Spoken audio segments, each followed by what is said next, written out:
Hey, folks, this is Bonnie here with, Zecoa to Diesel. and welcome to our very first audio commentary.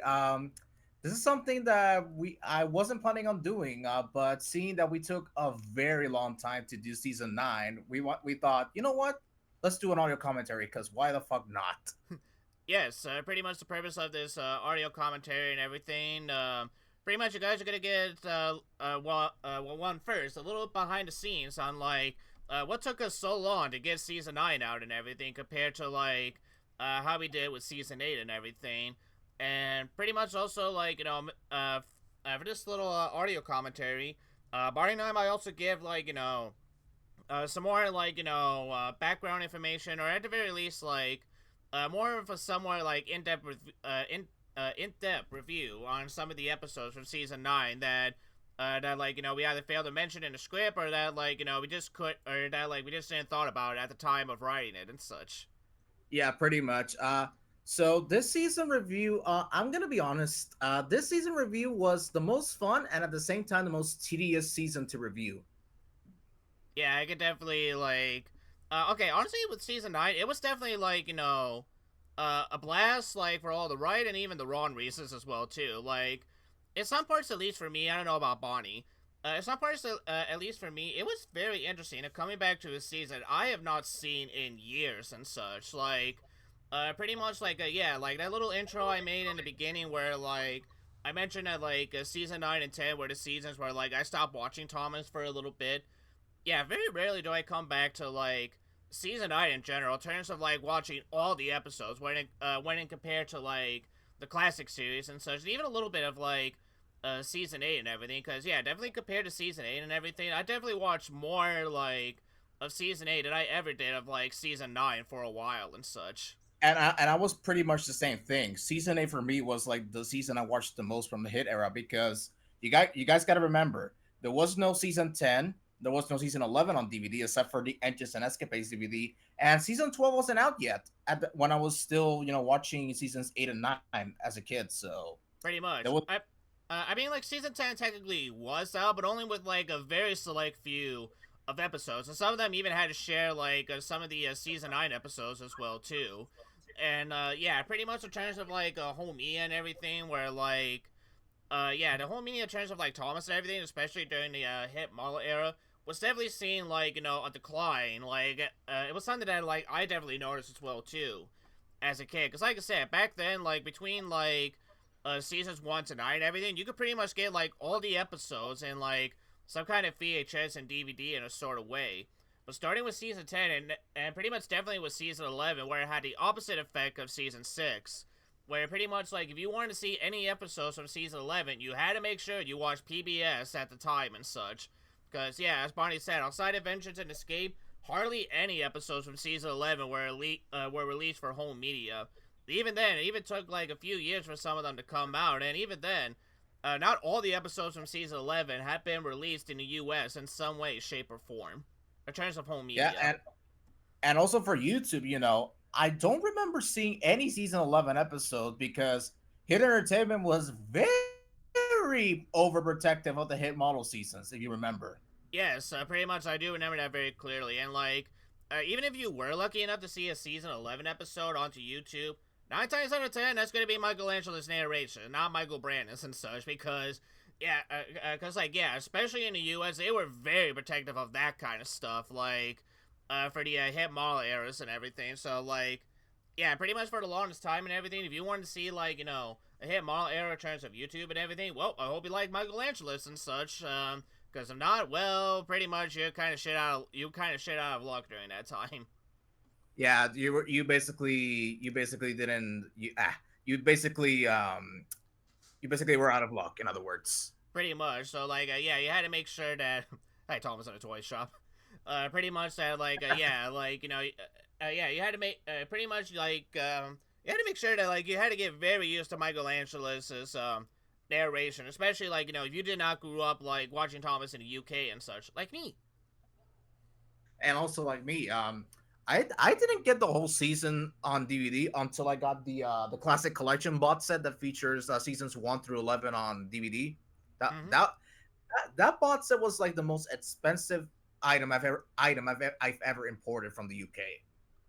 Yeah, like pretty much I can imagine such like pretty much they were the DVDs that like I've always wanted to get as a kid, and honestly, like I'm kind of glad that like I never did, because like I can imagine like just how like frustrated and sad I would be like, and somehow I did get the DVDs on like shipped over to the US, only to find out that I can't watch them because like I don't have the DVD player that like it's required to watch the DVDs in the first place. Yeah, I acquired one at the same time that I got the box set because I was like, you know what, I might as well do that because I want to watch them here. But then I grew paranoid because this box set cost me almost $100. Wow. Well, I mean, Yeah, like honestly, like that's not all too surprising, but still. yeah, still. But anyway, season 9. So we started production on this review back in October of 2023, and I'll be honest, like I was very excited to start work on this review because it had only been like a year since we had done our season 8 review, and the season 8 review, as of right now, is one of the most popular videos we have on the channel, and quite possibly the most popular season review we've ever done as Mm-hmm. of now. Pretty much, yeah. And like, I think our mindset going into season 9 was that like even though there were still some like episodes in season 8 that like we admit were like very boring or not as great as like the classic era as well too. There were lots of moments in season 8 like especially from my point of view and everything where like I had a lot of fun like revisiting some of the episodes that like again I haven't seen in years, and even some of them I still remember from my childhood and such and everything that like look at over there. It says like really lol. Why this episode? That yeah. was that was not. If you guys remember, that was not in the preview. That was something I added later because I thought, how the fuck did this episode was why the fuck was this episode nominated for a BAFTA award? This episode sucks. Because I can imagine Hit Entertainment probably pay the Academy big sums of money just to get an episode in just to get an episode in. And wow, out of all the episodes, this is the one that got nominated. Holy shit! But Actually, I'm kind of curious. Like, do you know like which like pretty much like which show or movie actually won in the end based on like what was yeah, being nominated for? yes, it was CBB's Summer Watch. It was basically a show made by the BBC for their kids programming block. Oh, okay. So yeah, Thomas was nominated, but he lost like 4 times. So Wow. Dang. yeah, but I will admit, like it has some strong contenders for for winning, but Mm-hmm. this one doesn't even deserve to win, and I'm glad it didn't win because it sucks. Yeah. Like seriously, Thomas and the Rainbow was even as a kid. I remember seeing this episode as a kid, and I'm like, what? It's the title. The title makes you think, okay, is this gonna be like a mystery episode? But no, it's such a very boring episode. And even as a kid, I always skipped it because it was so boring. Actually, kind of a little fun fact, like, at least in terms of me, I remember seeing this episode and thought that, like, okay, it's cute and such. Like, I didn't really think anything of it and such, but pretty much, yeah, looking back at it now, and as you can tell by, like, the way I was ranting about this episode and everything, yeah, like, pretty much it was one of those episodes where, like, as soon as I looked back and started analyzing, I was like, yeah, no, this really sucks. Like, pretty much, like, yeah, this episode is definitely, like, the reason why Thomas really started, like, his downhill moment and everything. And pretty much, like, yeah, like, pretty much, yeah, like, coming from someone, or at least, like, just a little spoilers and everything. Bonnie and I did watch a little bit of like, some season 12 and even some CGI like episodes, especially from the Nitrogen era and everything. And yeah, pretty much, let's just say that like some of those episodes make this episode like kind of look like a masterpiece in a sort of way. Oh yeah, especially the one. Well, actually, we did two from season 12. And one of them was, let's just say, awful. Yeah. And I thought, okay, this is pretty decent, but no, wow, it was bad. It was so bad. It was. It definitely was. But holy shit! And now I'm gonna answer a question that we always get asked in the comments every once in a while, Mm-hmm. and the question is, why do we take so long to do these reviews? Why don't we speed up these reviews out?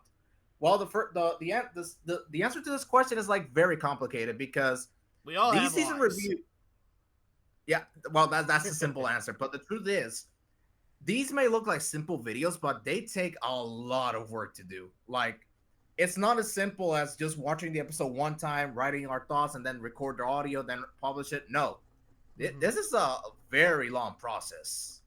It is, because, like I said, like, pretty much, like, if we were both going into the mindset that, like, I at least did for both seasons 1 and 2 and everything, where, like, I only watched the episode once and then write my thoughts on it.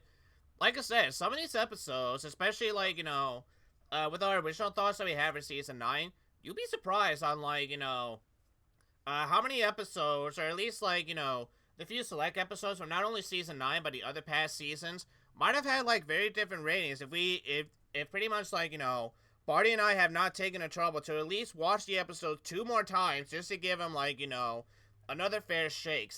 And see, like, okay, where is something about the episode that maybe we didn't see the first time and such, and, like, is there anything that's at least decently good about the episode, or is it actually worse than the first time we saw it? And that's actually happened plenty of times, even within this season review. Oh yeah, and there's something I'm gonna tell everybody about. When we were watching after we got done watching the season for the first time, I did say in the description of the review that one of us got burnt out, and guess who was the one that got burnt out? It was me. Mm-hmm. It was him all along. It was me. Like, this has never happened before, and I don't think it's ever happened since. This is the only review, as far as I'm aware, ever since I started reviewing shows, that I've ever gotten burnt out. And burnt out I did get indeed, because it took me about 4 months to get the urge to watch the episodes again because yeah, Yeah, pretty season much 9. like, our final thoughts on season 9 were definitely not an exaggeration based on, like, pretty much Barney's own experience when, like, coming back to season 9 after so long and everything, that, like, pretty much I even told this to Barney, like, not even as the season, like, ended. This was when, like, we just started watching, season 9. I want to say it was, like, around maybe, like, the 6th episode, maybe even 8th, where I was telling Barney, that, like, after watching a couple of season 9 episodes, I started remembering why, like, it was seasons like this that made me that made me not want to watch Thomas for a while and such. And I can see why, because like, I'm gonna be honest, I'm gonna say it again. I said it in the review and I'll say it again. Most of the good episodes in this season weren't that good at all. Like, the only episodes that were actually good were the ones that I put in my top 5, because the other good episodes almost got a weak rating for Mm-hmm. me. Yeah, I mean, like, same here. Like, honestly, like, there were a couple of, like, episodes in the top 5 where, like, honestly, I'll say about 2. Only 2 of the episodes in the top 5. I only put them in the top 5, but honestly, like, some of them, like, just barely made it into the top 5. Like, I only put them there more so for the fact that, like, I was impressed with at least, like, either, like, the visuals, the directing, or, like, they actually did got me to, like, chuckle here and there with the writing and such and everything, and but pretty much, like, yeah, as Barney stated, even some of the episodes that are at least, like, passable and watchable at best and everything, most of them, like, are just episodes where, like, you see them once, and honestly, you probably will only really see them, like, once in a blue moon and such. Yeah, like, the only episodes I actually really loved from this season were like this one right here, Respect for Gordon. Respect for Gordon was one of the ones that we both went in knowing it was going to be good, and it was amazing. Mm-hmm. Like, I go as far to say Respect for Gordon was the only episode where we pretty much were like very happy with. Yeah, because, like, at the end of the day, like, it almost kind of had the same, like, a level of season 8, and that, like, there was actually a story in there. Like, nothing felt dragged out and everything.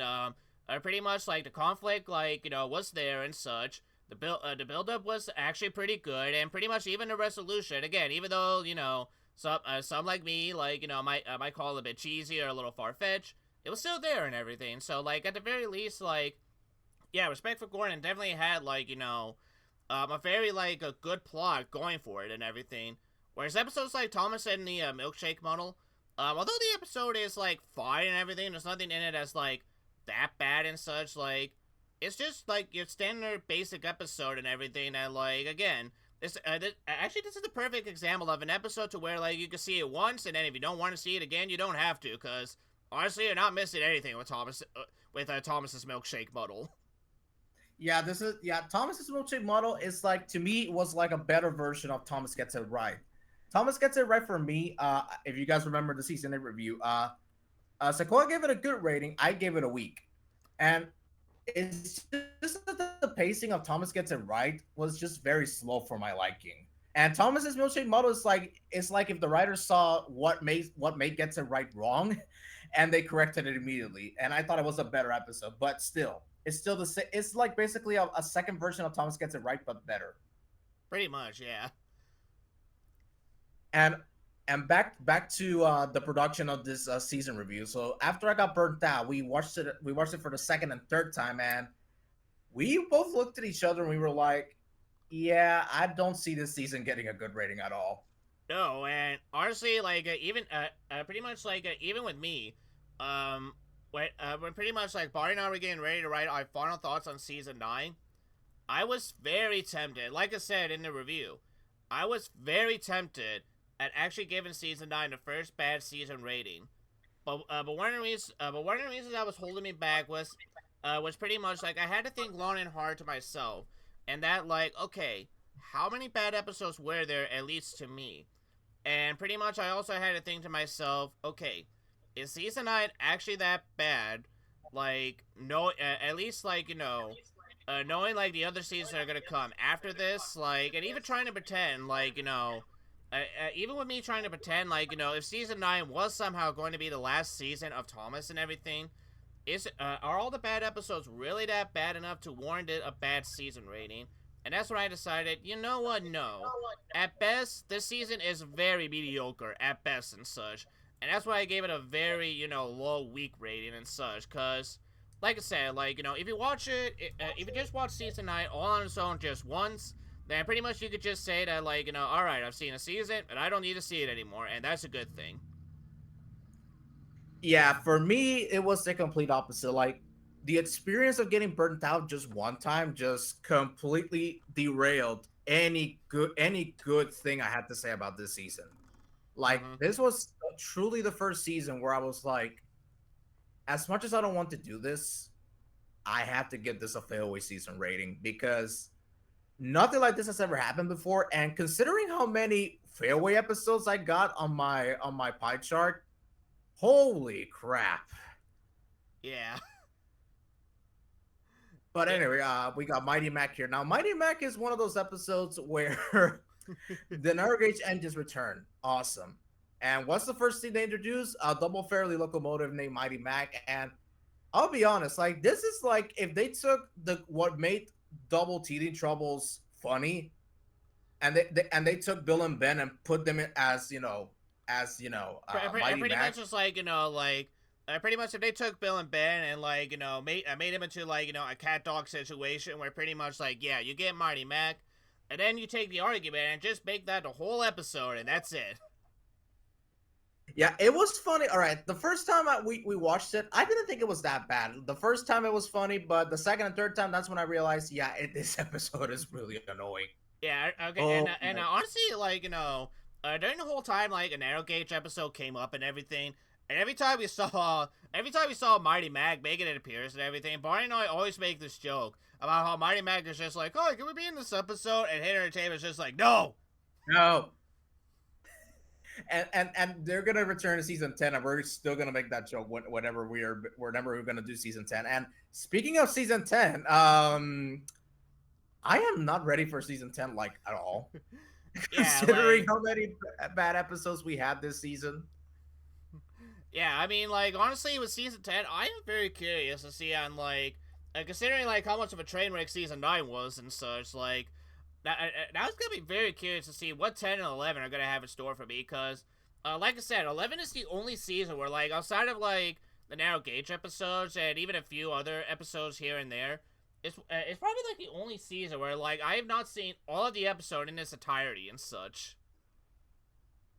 I've seen every model era episode, model series season, and I've seen almost every single CGI season except for season 16 because a little spoiler alert in case anybody doesn't know the story. I'll go ahead and say it right now. Mm-hmm. Um, I quit after Wonky Whistle. Wonky See, Whistle was the one episode that made me quit. he did. He really did. And I didn't return to the series until Duck was announced for season 17, and that's when I came back. And I almost left again when Big World Big Adventures came out, but I call it Big World Big Pile of Shit because that's what it is. Yeah. And But like honestly, for me, like I did come back to Thomas a little bit with the CGI. Like I did see a couple of episodes from season 13 and 14, but again, like pretty much. Honestly, it was only this point. Like the only reason I ever stayed with Thomas for a little bit was more so for specials and nothing else. Cause like seeing the CGI episodes, especially the Nitrogen era, like I guess you could say it definitely brought back like flashbacks to season 9 and 10 to where I was just like, okay, nothing really changed all that much. So I don't really have to watch the season if I don't want to. Then. and a lot of people say season 15 is like the worst season of the show, and and rightfully so. But I disagree. I think season 23 is the worst season of the show. And honestly, like I'm both looking forward and also looking a little frightened to see like how bad season 23 is. Oh man, it's another one of those big world, big adventure seasons. And speaking of which, Secoa had never seen Big World Big Adventures, and I showed him a couple of episodes of Big World Big Adventures a couple of weeks ago, and let's uh, just say it wasn't as bad as I thought it was as I thought it was going to be for him.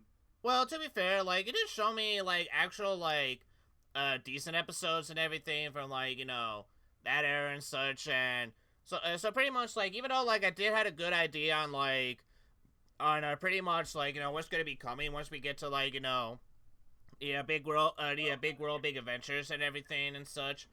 I will admit the episode you showed me where like pretty much like Bolty was imagining him and Birdie being like superheroes and freeing passengers from Percy.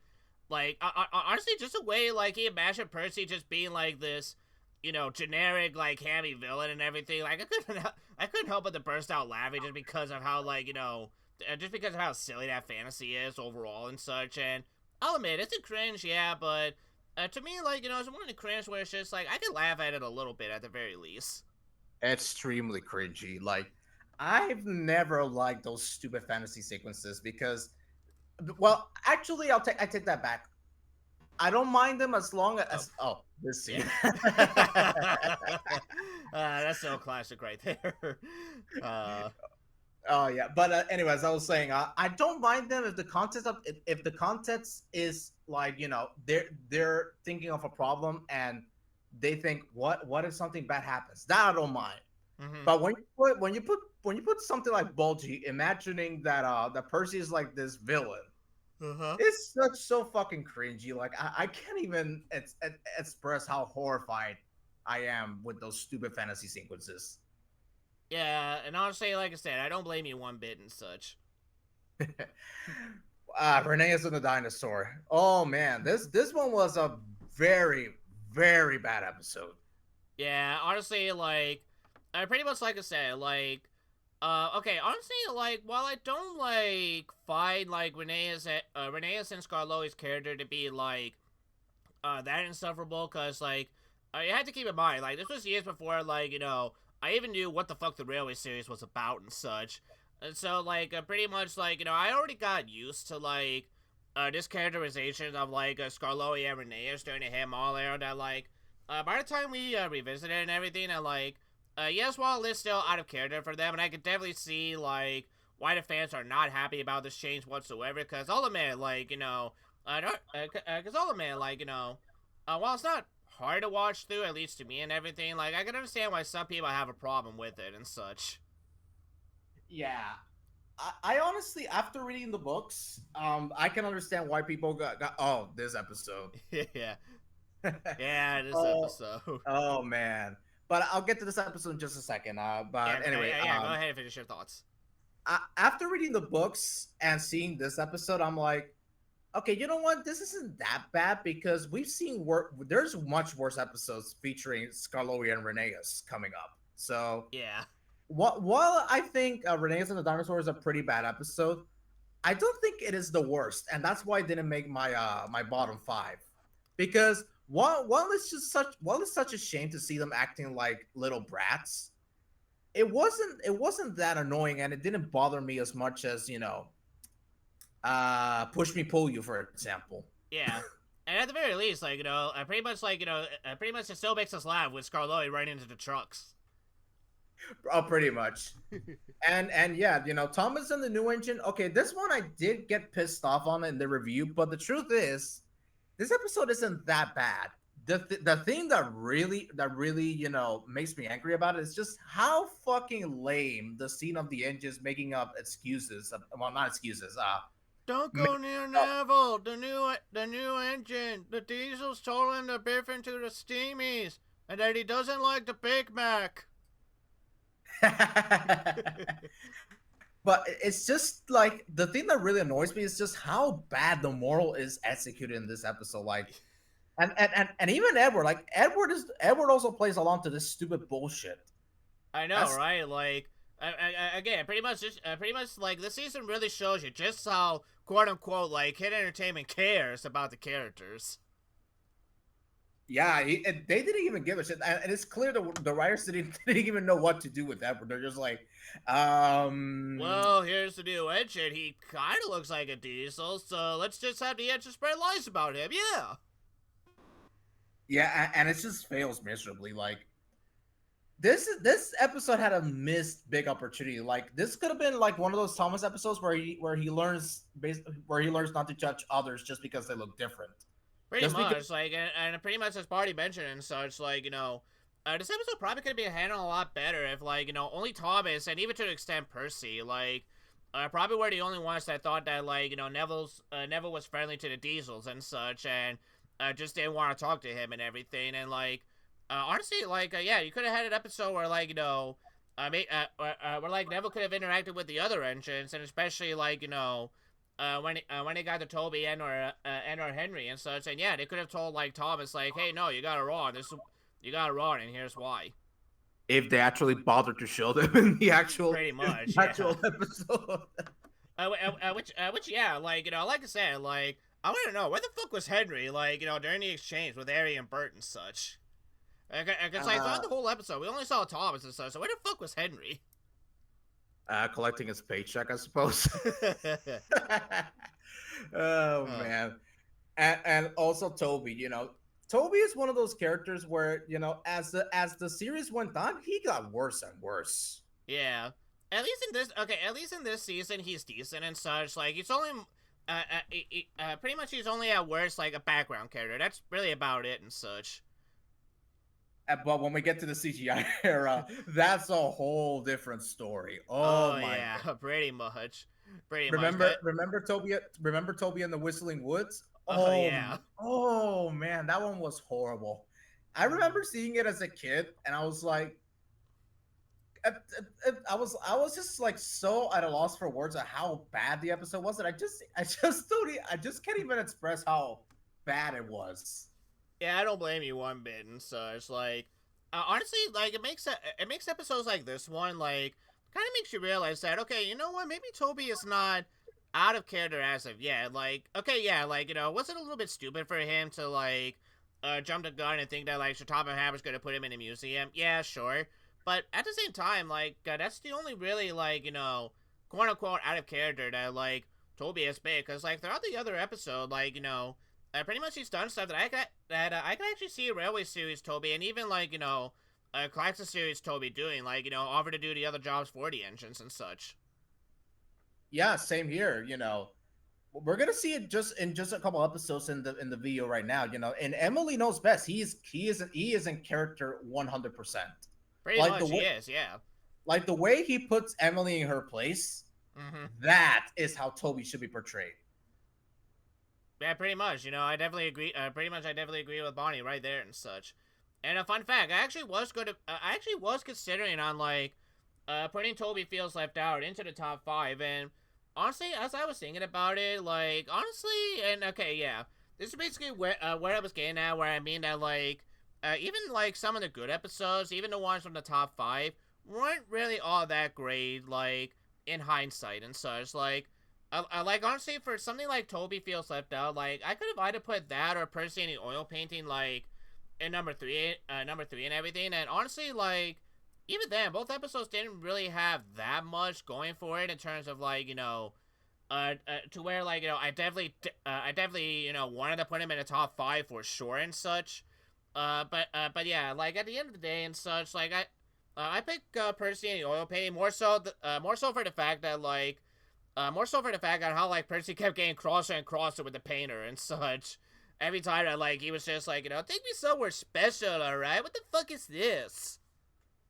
Yeah, and that was the thing that made me put Percy and the oil painting in my top five as well, because that episode, I forgot how generally funny it was. Like, it was very funny. Mm-hmm.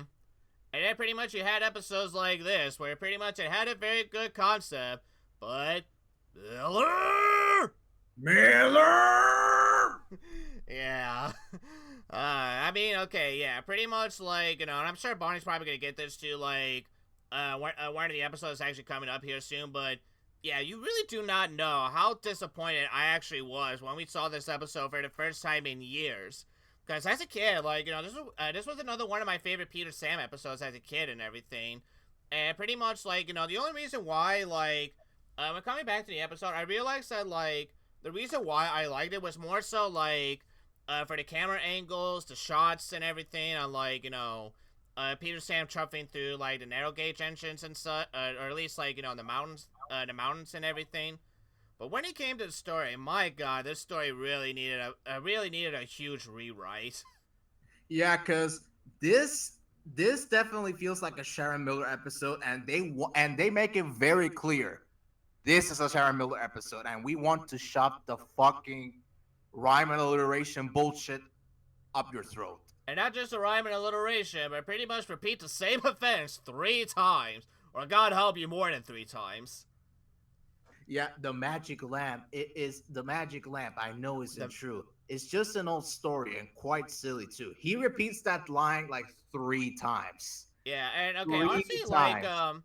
honestly, when I saw like the Unlucky Tugs review on the episode, like you know what, he does make a good point that even Peter Sam was like pretty much out of character during the season as well too, yeah, usually like up until this point and everything, like Peter Sam's always been the more like upper chipper, like upper chipper kind of Avenger and everything, and always tried to see the bright side of this. But yeah, like pretty much in this episode, like yeah, he was very quickly to like dismiss like Scarloi's Proteus's magic lamp story as well too. This is something that Sir Handel would do, honestly, Yeah. considering, or Duncan, because both of them are like the biggest knuckleheads.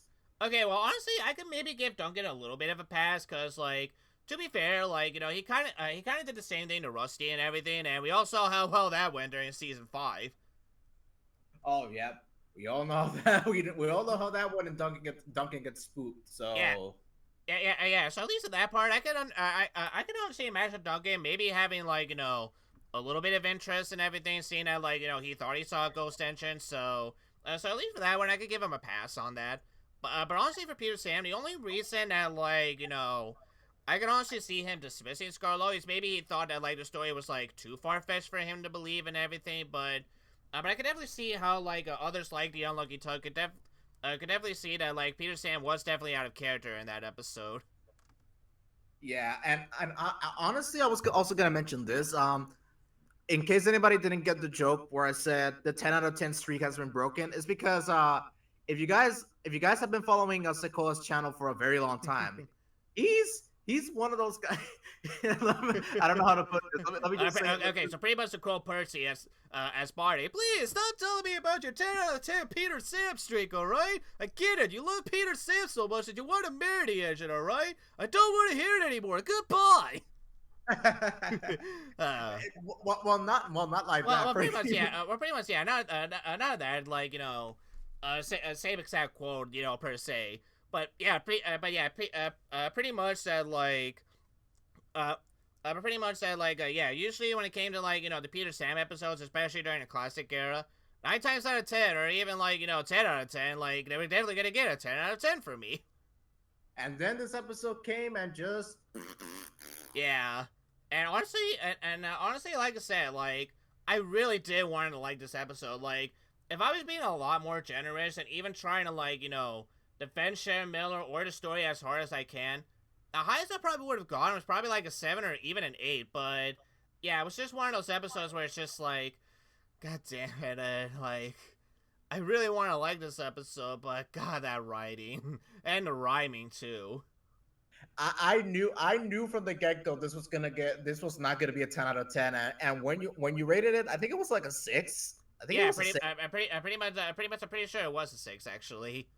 Yeah, when I saw that it was a 6 out of 10 when we were writing the script, I was like, hell yeah! I knew this was gonna happen. And I pretty much, like, yeah, you even expected as well too. Like, we're pretty much, I put the magic lamp, like, right, when the magic lamp, like, my wish has made Zecoa put the magic lamp in the middle ranking.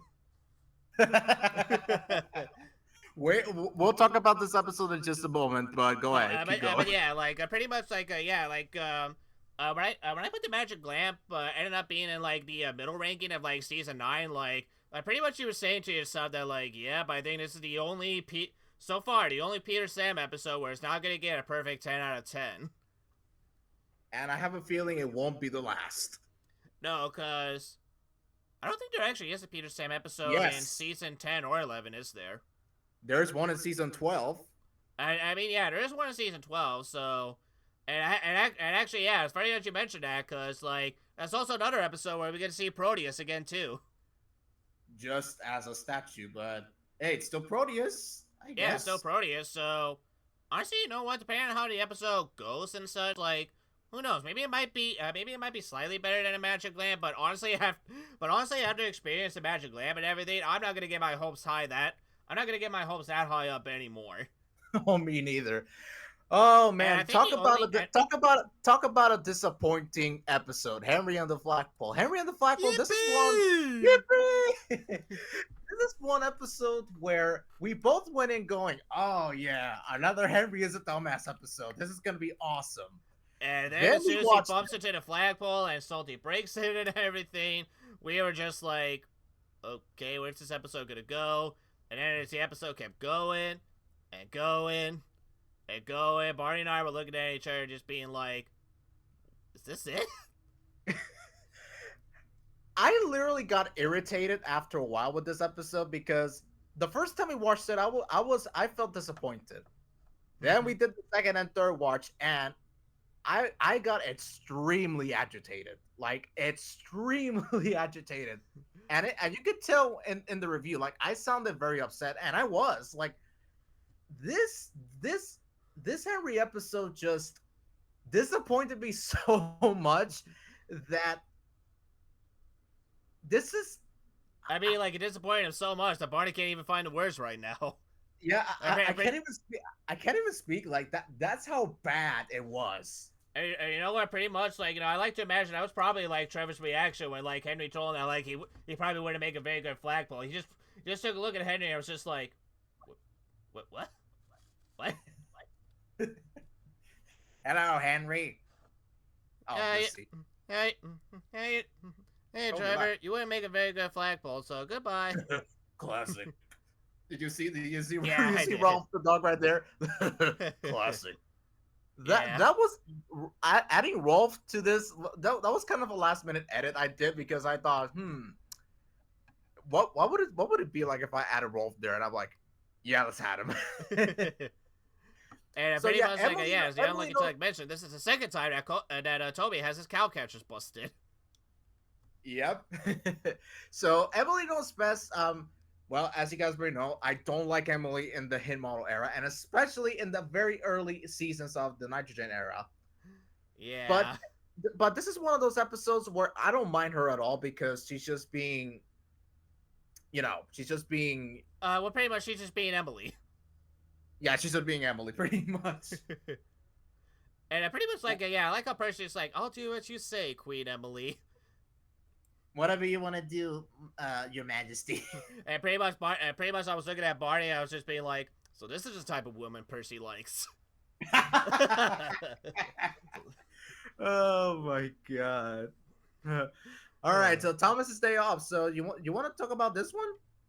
Honestly, yeah, I'll go ahead and talk about it because this was one of the few season 9 episodes I actually did remember as a kid and such. And honestly, when looking back on it, like it was one of those episodes where it's just like, while it's definitely not going to be in my top 5 anytime soon and everything, it's one of those episodes where like I actually wouldn't mind sitting down watching it a little bit and such. Like it's another episode where pretty much like it's structured just fine and everything. Like it's not doing anything grand or special, but at the same time, it's passable. And yeah, pretty much like compared to all the other characters, with the exception of like maybe Mighty Mac and everything, this is another episode where like we actually do get to spend time like with Dennis and actually get to know his character a little bit. Which, like I said, it's a shame that like he was never brought back because. And pretty much you even said this in your review, and that like pretty much they definitely could have done a lot with his character and such. Yeah, because well, Daisy was the first engine to be lazy, but there wasn't a character that stayed lazy. Yeah, And pretty and much. and Dennis, Dennis would have been a great character to write stories for because having a lazy engine, it's a very good idea because you could write stories about him taking advantage of the others and then the others doing his work and then the others have a falling out with him and that's when he basically wakes up and works hard. Mm-hmm. Pretty much. And here's another episode where, like, yeah, you could tell Barney was just honestly, like, this was one of the episodes where you could tell Barney was just done with season 9 at this point. Oh yes, Thomas's new truck. Yeah, this one I really disliked. This one I really disliked because it's just him getting new trucks and that's it. That's it's pretty much it. it's not fair. I want new trucks too. I come the next day, like Thomas pops out of the shed. He sees the Topham hat, and he's just like, "No, they're still using the old trucks." And Thomas is just like, "Damn it!" This one, and it's a Thomas episode. As you know, Thomas is my favorite character, but still, this episode was just nothing. The only reason I didn't rate it a failway was because, well, there was the incident with the melons, and the crash was cool, and that's it pretty much. Yeah, pretty much. Cause Yeah, like, this one, I know. Go ahead, you first. Cause like, this yeah, one, honestly, this I one, really don't have that much to add with this episode. this one had nothing going for it. It's just him. Thomas gets new trucks, and that's it. Yeah. Nothing else. But at least, Look what we got here. yeah, but at least with this episode and everything, yeah, pretty much like again, we had like not only like a very good story, but as Duncan said, a good place for an adventure. This looks like a good place for an adventure. And then pretty much Duncan almost gets trapped. Oh yes, I forgot this was one of the ones that had Rusty referred to as female in the U.S. dub. Yes, and I actually like. I don't remember if like my copy of like Tales from the Track cause fixed it or anything, but like I don't actually I think you might be right, and that like yeah for the later DVD releases they like yeah brought it back as like a male and such. Yeah, it was only in the PBS Kids airings, and you can find them actually on Archive. All of the PBS airings are on Archive actually. Yeah, pretty much. So like yeah, pretty much like for those that like want to see Rusty as a female or something, well there you go watch it. Oh, look what you've done, Duncan, she hooted. Why did you break through the barrier? I wanted an adventure. Well, this is no time for an adventure, all right? Just get to work. And then Duncan's just like, like I'm gonna listen to you. I'm going on an adventure. Just the face he has after Rusty leaves is just fucking hilarious. Yeah, pretty much he pull a bit. Pretty much he pull. Pretty much Duncan pull a. How about I do anyway? Okay, what are you gonna do about it? But also another thing I was gonna mention about the. Oh Yeah. man. Whoops, Hold and oopsie means bold and brave. oops, I mean, no, this is bold and boring. Like this one really, really made me angry, and you could tell in the recording I was super pissed off with this one, and even Yeah. watching it, I was so fucking upset and angry. Like nothing happens in this episode. Absolutely nothing happens. Yeah, okay, I agree. Like, okay, like in a sense that, like, yeah, nothing really like happens all that much in the episode and everything. But honestly, okay, this is one of the episodes where I kind of stand by to where, like, yeah, yeah, this is a prime example of like why I watch these episodes 3 times and such, cause like even if Barney like still considers it a failway and everything, like, and even again, like I'll admit the story is nothing to write home about and such, but just the way that like it was shot, directed, and even the way that like Michael Brandon like narrated the episode as well too, and that like at least to me, like it didn't drag on as bad as like as bad as like I thought it did. Like the first time you watched it and everything, that was the only reason why I decided, you know what, if I was forced to watch a season 9 episode, I can handle this one just fine. If it's Michael Brandon, Michelangelo's, I might doze off a little bit, but if it's just Michael Brandon, then I can actually probably get past this episode just fine. And speaking of Michael Brandon, I know a lot of people don't like Michael Brandon because he sometimes makes this over the top, he uses this over the top narrating style, and some of the character voices are very questionable. I'll I will. admit. Percy, you're not supposed to be down this line. What the hell, man? Okay, so now Mavis is a Tetson. Yes, pretty much. Mavis has been hanging out with Hank Hill. But yeah, I've always been a huge Michael Brandon fan because Michael Brandon is like one of the few Thomas narrators that actually gave a fuck about the role. He You could did, tell yeah. you could tell how much that man loved Thomas. Much like Carlin, Brandon loved Thomas, and you could tell like even in the recording studio, he was like, how can this engine be surprised when he's not giving a reaction. So Mm-hmm. he basically told them, why don't I add this reaction so the scene could be more entertaining. So then they went to have a meeting, and then they told him, okay, you can do it. And that's why Brandon added a little whoa before a crash or something like that. Whoa!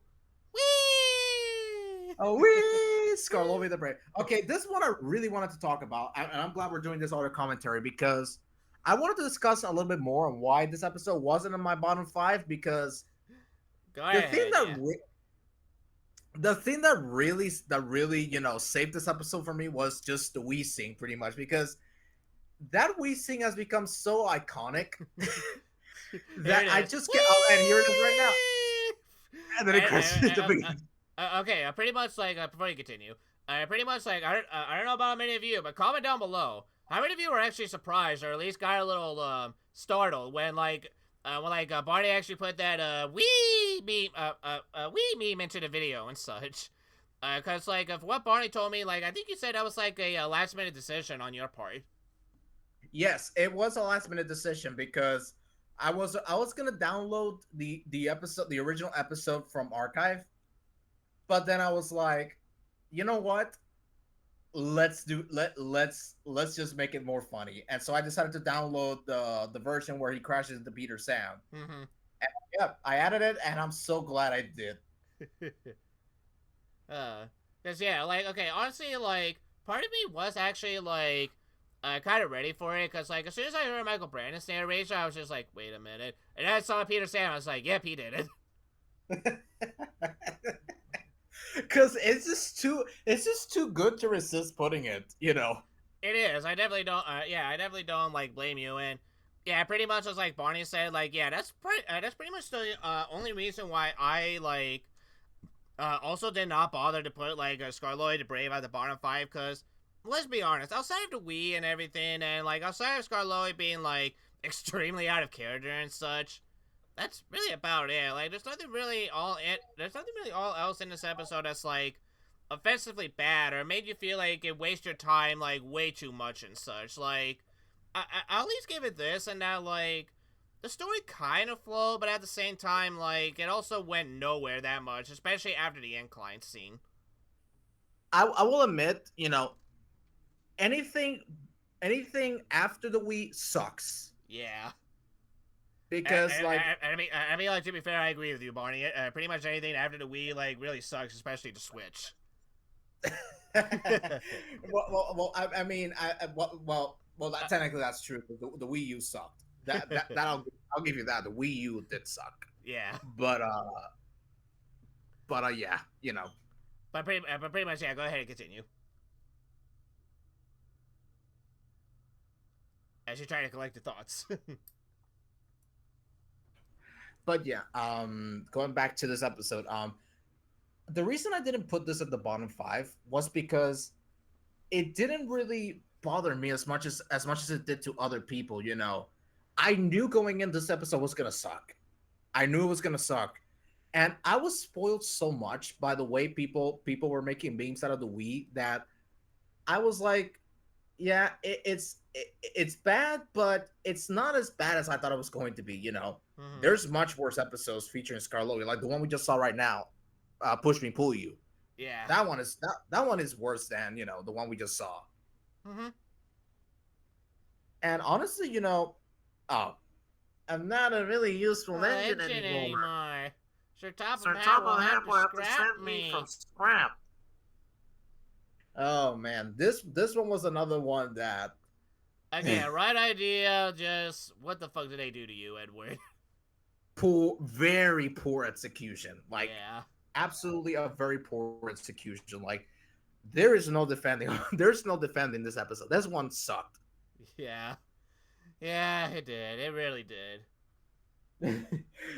And also about Edward took on the wrong sort of cold, sir. The A wrong raw sort sort of of cold. The cold. fuck are you all, Thomas? I actually prefer Michelangelo's doing it because of the way he makes the top and I say, the red sort of cold. What nonsense, Thomas? It's fake news.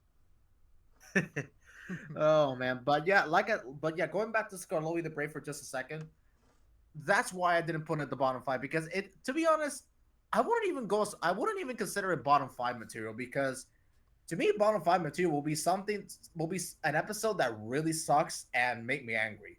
Mm-hmm. Scarlotti the Brave didn't do that. No, like, it sucked, but, like, but at the very least, it had at least a partial entertaining part in the beginning and such. And the only thing you just have to sit through is just the boring half. It's just the boring half of the episode and everything, and that's it. Yeah, and the boring half is pretty much anything after he basically, crashes into the snowbank, pretty much. Yeah. But besides that, I wouldn't even go as far as to consider it one of the worst episodes of the show because, to me at least, it really isn't. It No, really not isn't. really. It really isn't one of the Like I worst said, at episodes best, of it's the show. mediocre. Exactly. But yeah, Saving Edward. Yeah, this one was just mediocre. It wasn't that bad, but still pretty mediocre. It was, yeah, it definitely was. And speaking of bad Yeah. episodes, Here we go. Okay, actually, do you want to, I don't know if you want to, if you want to talk about it, but, do you want to explain, like, the slight little, differences we had in terms of, like, what we had in mind for this episode, even the, bid and such? At least in what? terms of, like, you, breaking the glass and everything, where, like, Oh yes. Okay, so originally, when we were writing the script, this wasn't in the script at first. This wasn't gonna be the final version where I just break some glass. That wasn't gonna be the final version. What was gonna happen originally was that we were gonna have our characters appear in a section of the review here, mm-hmm, and I would have broken a glass bottle, a wine bottle, and I would have gotten drunk. I was already me getting drunk started around Scarlovi the Brave. That's when I started taking sips of wine. mm-hmm, And what was gonna happen here is that I was gonna be so drunk, doing the review like if I was drunk, and then I would have passed out, and then Secoa would take over the next episode. mm-hmm. But when I started looking at my hard drive to see if I could find the characters, I couldn't find them, and I think they got deleted actually. Ah, man. Oh So well. I quickly had to basically rewrite the race scene, Mm-hmm. and this is how it ended up with.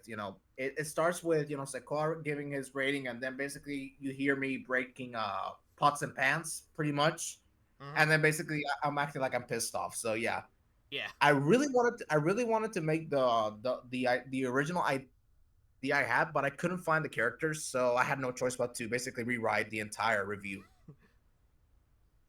Hey, pretty much, hey, Barney, like, what was the rating you gave to this episode again? Let me think. I think it was a good episode.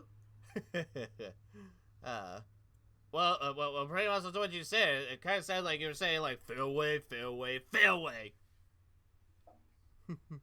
Okay, so that was pretty much Pie Guy Rules influence because when he reviewed Choir Boys, Oh, yeah, he I remember basically that part. when he reviewed Choir Boys, he said Scumbob, Scumbob, Scumbob, Scumbob Scumbob, episode. and I And, thought and pretty much, and like, I right at the thought beginning, too, like, there was no hesitation from him whatsoever. Would it explode? explode.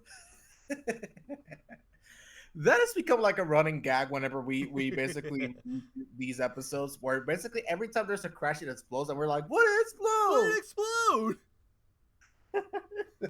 I think that started with Emily's new route. I think Yeah, pretty much Emily's new route, cause like, yeah, pretty much like yeah, cause pretty much even as okay, well, not as a kid, but like pretty much like it was something I just thought about, like as soon as like the trucks like crashed into the pond, and then all of a sudden, for no reason, a flower just exploded. and well, it gave birth to that Yeah, running gag. yeah, pretty much like gave birth to that gag and such, cause like yeah, like yeah, honestly, sometimes I still question like how the fuck did that flower explode? Like seriously, like what? Pretty much like why did it explode from like the last truck and not the first one? Like Just yeah, seriously, like what? Yeah, why did it explode? I have no idea. But anyway, oh yeah. Oh, and I was gonna mention, this is I think this is one of the keeping up with James.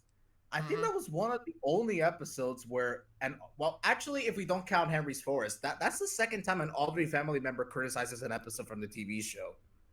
Yeah, that is true. That is very true. And actually, yeah, it wasn't just like the winter holiday theme, like thing they had to change and such. Which, me personally, I don't give a. Honestly, I really don't care. Like if you want to call it winter holidays, Christmas, whatever, I don't care. It's kind of like the same thing, whatever.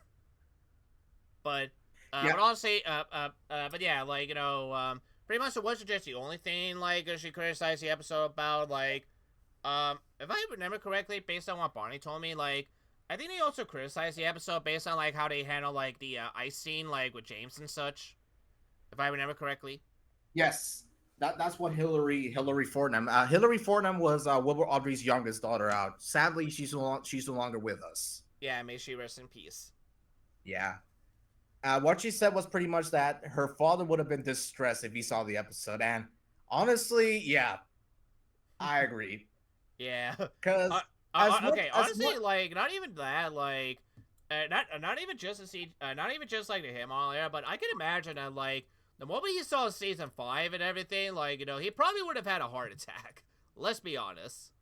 yeah, pretty much he would have had a heart attack. I personally believe he would have been like, stop the show, stop the show. Especially if he saw Rusty in the boulder. Oh man, I can't even imagine how he would have reacted if he saw the boulder. Oh my god. I can imagine, like, he would have done everything in his power to rip up that contract and make sure that, pretty much he probably would have pulled, like, a PL Travers, where pretty much he was just like, no one is touching Thomas ever again. Oh man, but Yeah. oh man. And look at this flower power. Okay, flower power is one of the ones I really loved as a kid. I really loved this episode as a kid, but after seeing it again, I'm like, wow, this sucked. This Yeah, one, and one honestly, sucked. like, yeah, I'm not lying, like, based on, like, what Barney was telling me on, like, why he was getting very close to, like, putting, flower power in the bottom 5, that actually got me thinking, because, like, originally, like, I was gonna put Thomas in a toy shop in, like, the bottom 5, But then, like, as soon as I thought more on Flower Power, I was just like, yeah, no, you are going into the bottom five. No question about it now. Yeah, because honestly, Flower Power was just a big disappointment. It was another Diesel episode where Diesel acts like this annoying bully. Mm-hmm. And then pretty And much, like, yeah, not only that, but, like, yeah, the episode just drags on with that bully scene way too much and such. And even to the point that, like, even with, like, Thomas's, like, a trick working and everything, like, that's not really enough to save the episode. yeah, pretty much. Like it just really sucked. The only thing that really saved the episode for me was Thomas getting covered with flour and pretty much the episode's atmosphere, pretty much. Yeah, I agree. And going back to the season overall, not only was this season kind of tedious to work on, editing it was also a huge, process. Yeah, like, okay, yeah, no joke. Like, pretty much, like, okay, I didn't start recording my audio until I want to say around, like, February or March of this year and such. And even then, like, a lot of things, like, were pretty much, like, coming up in terms of, like, me with work and such, and even, like, trying to work on, like, other videos, whether it be for, like, the Review Bros, my main channel with, like, a film of the year, or even, like, the Let's Plays, live streams, and all that and such, like, pretty much there was a lot of stuff that, like, kind of, like, pushed me, not necessarily away, but more so, like, pushed me back to, like, record, like, more Season 9 episodes, and honestly, like, I was starting to get in the same boat with Barney, was, in that, like, the motivation to, like, try to finish up Season 9 just wasn't there, like, that much and such, like, honestly, even reading, like, my own thoughts on, like, rereading my thoughts on, like, what I wrote for some of the episodes of Season 9, like, honestly, like, I could definitely understand, and don't blame Barney one bit for, like, how Season 9 really drained him the first time after we watched it and such.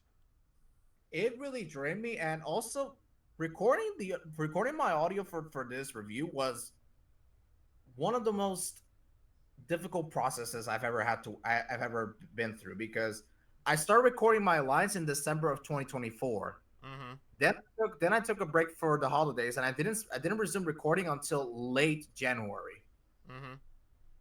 And I finished recording my lines back in February, and I basically had everything ready to go. Like the slides were ready to go. What else? The audio was ready to go. The only thing I was waiting for is for this guy to finish recording his audio and editing everything. Yeah, and And pretty much, like, by the time I did, like, finish recording my audio, like, it was right at the end of April, actually.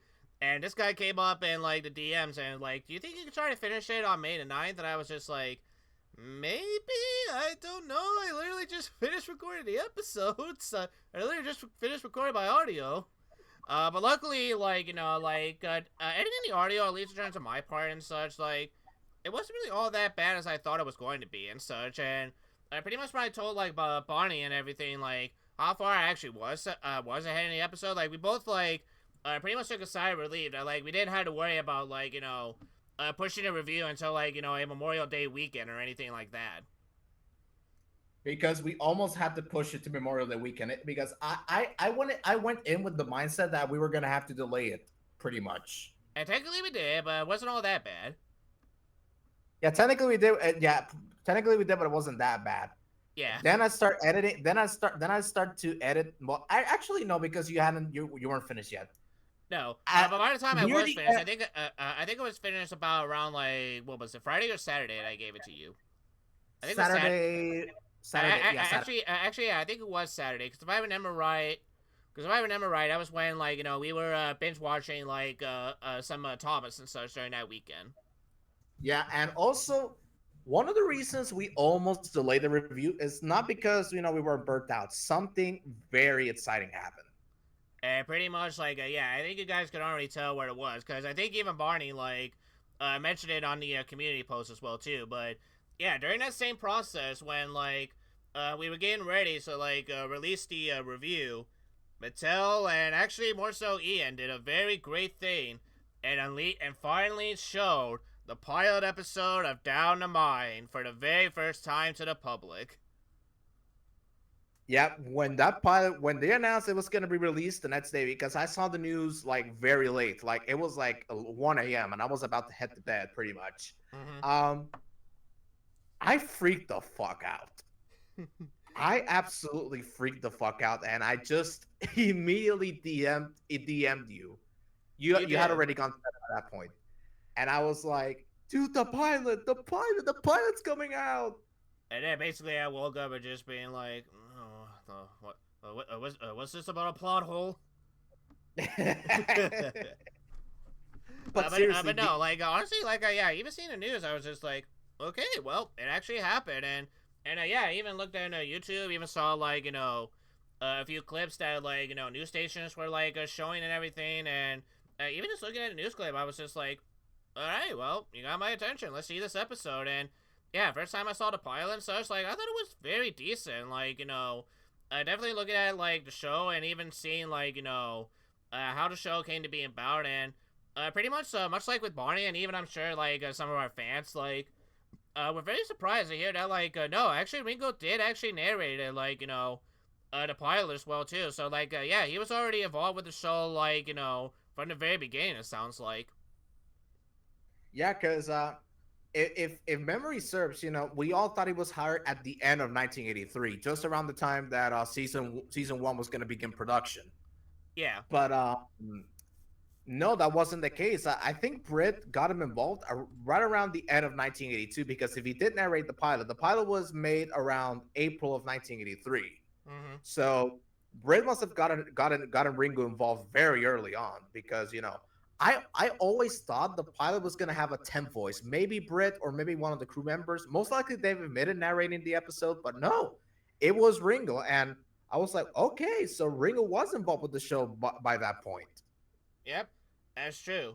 And I mean, like, yeah, as far as we know, and I think even Ian, like, both Ian and Michael Donald confirmed that, like, yeah, pretty much, like, Michael Donald, like, Michael Jr. did not, like, compose any soundtrack for the pilot. So, like, yeah, they definitely were at it, like, right after the pilot and the show was greenlit and such.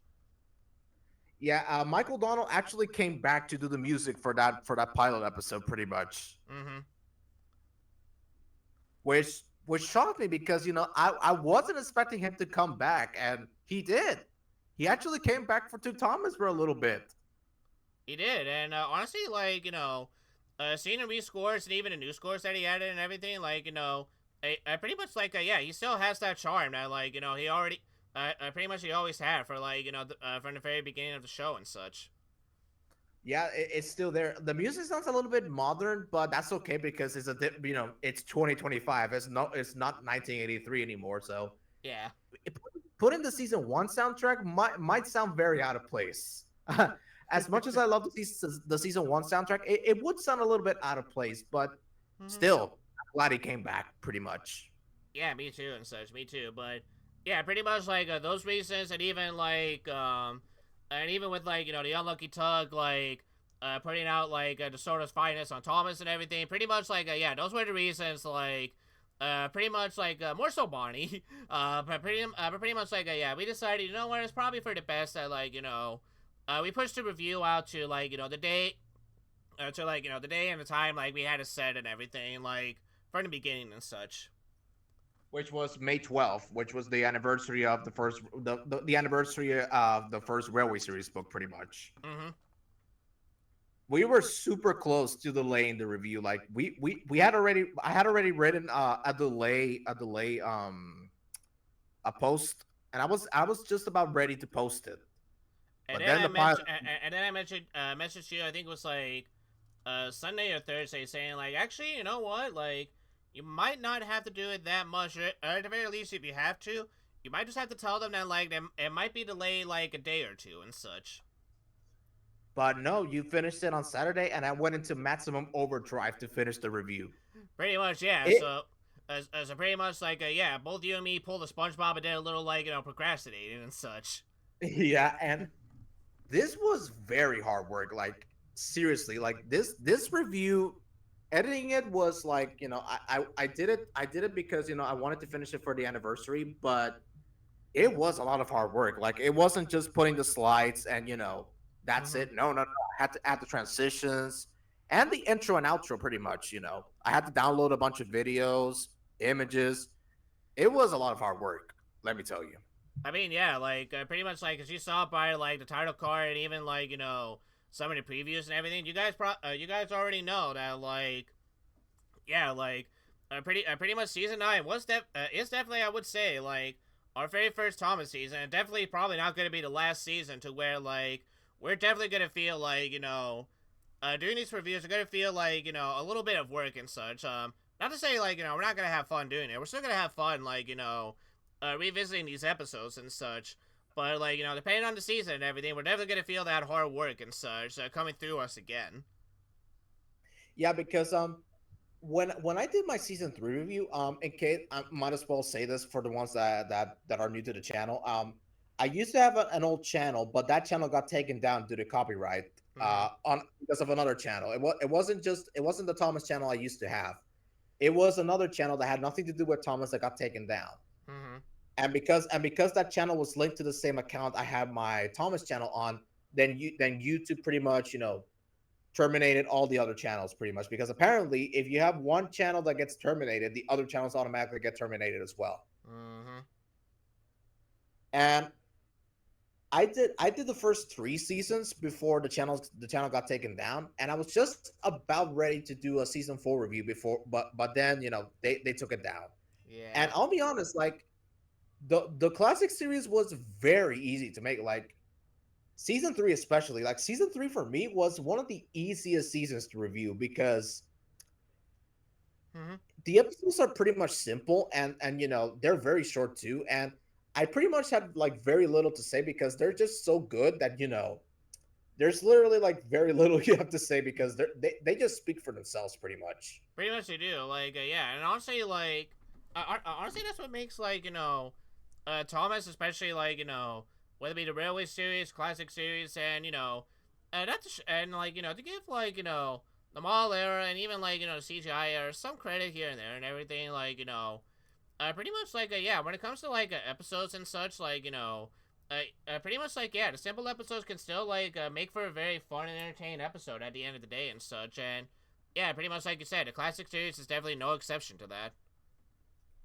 Yeah, pretty much. I will admit, like by the time of season 6, some episodes did start to feel, a little bit like, what is this? Like what is this? Like why are they doing this?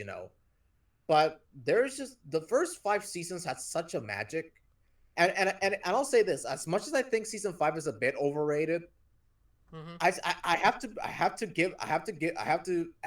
have to say this: season 5 is a classic It is. It's a for good classic reason. for a reason. I mean, like pretty much there's a reason why people like me like still hold season 5 in like very high regard and such. Because, like I said, we're never gonna get another season like season 5 ever again. Probably not even close. Like pretty much like whatever happens to Thomas and such, like the crew, like whoever's gonna handle Thomas in the near future are gonna have to try pretty hard to match the same like scope, the tone, the feeling, and even just anything to get even close to what season 5 was doing. Yeah, and honestly, after Magic Railroad, nothing felt nothing felt the same after that. Yeah. Magic Railroad was one of those things that was like, Brit, what are you? What? Rest in peace, by the way. This is rest in peace, first of all. Yes. But I was like, Pretty much Brit, rest in peace. But what the fuck were you thinking with Thomas and the Magic Railroad? yeah, right from the beginning, like the film was doomed from the very beginning. Like, why are you adding Shining Time Station to this? Because almost nobody in the world Unless pretty much like unless you're an American and you were born in like yeah, at least mid 90s. I mean mid 80s at best. Yeah, pretty much like pretty much even Americans like me are not gonna even know what the fuck Shining Time Station was. Like, yeah. yeah, yeah. It's like to me and everything. Like pretty much like sees because to me and everything, like I always thought Shining Time Station was just like a concept for the movie and such. Like that's all I thought that like that's all I thought Shining Time Station was and everything. And it wasn't until years later that I finally found out no, Shiny Time Station was actually an American show. Made us the way to show Thomas to America and such. And I didn't even know what Shanghai Station was until 2013 when I saw a couple episodes. Like the first episode I saw was Mr. Conductor's Evil Twin, and that was a really good episode. Let me tell you. And actually, yeah, same here. Like, I think I actually saw like clips on like YouTube and such when I saw like a Mr. Conductor and everything. And I was like, wait a minute, what's this? And yeah, pretty much like yeah, that's when I actually finally learned. Same way how I learned about the Railway series was pretty much like pretty much finding out about like yeah what Starting Time Station actually was to begin with. Yeah, because the reason why Thomas couldn't be shown like in the UK was because the United States has a very different airing block than it does to the UK. In the UK, you can basically show the show like it was, like 5 minutes, and that's it. Mm-hmm. Two episodes, the name board sequence, and that's it. But in America, you can't do that because you need to have a 25-minute airing block. I say Yeah, 25 minutes. I pretty much like yeah 25-minute airy block. So pretty much like with most cartoons and even like I had to do at the time like if you had a cartoon that was like not a primetime show like say like Simpsons or the Flintstones, then pretty much like yeah you had to make like if it was like an 11-minute show, then pretty much you had to make 2 episodes to fill in that 22-minute or 25-minute block. Or if it's like or if it's something like Looney Tunes and Tom and Jerry, where it's like 7 minutes and such, and you had to make 3 episodes for it. Yeah, the reason I say 25 is because 5 minutes are for commercial breaks, pretty much. Yeah, and pretty much like I told Barry that like I definitely love how he put like the Sad Thomas and such. Like when we were saying that like no, we're not talking about the learning segments. That image was also a last minute decision because I was originally just gonna leave a Shen Valley on the screen and that's it. But then I was like, nah, let me add a learning segment image. And the first image that popped up when I was looking for an image was that one. And pretty much it just fits. It actually just fit like the kind of tone of voice I was the tone of voice of like pretty much of what I was saying when I was like mentioning that like no we're not doing like we're not doing the learning segments anytime soon again. Yeah, honestly, they do get better. They do get better starting with season 10 because in season 10 they started really experimenting with them a little bit. There's still gonna be a couple that are gonna be very boring. I'm not gonna say that they're gonna be like masterpieces or anything like that. But Mm-hmm. they're gonna try. They're slowly gonna start to try and make them more entertaining starting from season 10. But yeah, there's a couple that suck hard. I will Yeah. say. And as for the music for season 9, Honestly, like I said in the review, if you were to play me any episode or at least like any music from season 9 and try to name me like what episode or what setting it's from, I'd be like, just shoot me. because it's literally, you can distinguish the soundtrack in the hit model era. Like it's the same freaking soundtrack. It is like yeah, it really is. The only good thing I'm gonna say is that I love the character themes from this era. Like, at least they kept the character themes for the model era, because after that, when the CGI era came in, they just disappeared altogether, and that was something I didn't like about the CGI era. But hey, Yeah. it was a different Mm-hmm. how can I put this? It was a Pretty different. much like yeah. At the very least, it was like a different feeling overall and such. Is what it was. Yeah, Like pretty much like in some cases like they had new themes, but at the same time like they still kept the themes like consistent enough to like to at least like to match the entrance like personality and everything like say with Edward like with his theme like trying to sound like being old, being slow and such like because again like he's old and everything. The Gordon having like this grand like theme to him and everything because like he is the most important engine with him like pulling the express and such. And honestly, my favorite theme from the hit model era is James's theme. James's Ah, theme is interesting. always one of my favorites from this era. Nice. Yeah. Honestly, So like yeah, like okay, if I had to pick like a favorite theme or at least a theme that like I definitely like I do remember the most is definitely like Thomas's theme and even like the narrow gauge theme. Oh yeah, the narrow gauge theme is something else because they use horns, and the horns are the only thing that I remember from the theme. Yeah. And speaking of music, now the songs for this season, this Okay, one was honestly, like when we were getting ready to do the season 9 songs and everything, I was being very prepared because like I said, like outside of like I said, season 8 was like one of the one of the only songs like select songs that hit Marvel era that I actually do love and think honestly right now like I still stand by of like season 8 being the best hit Marvel era songs of from the era and everything.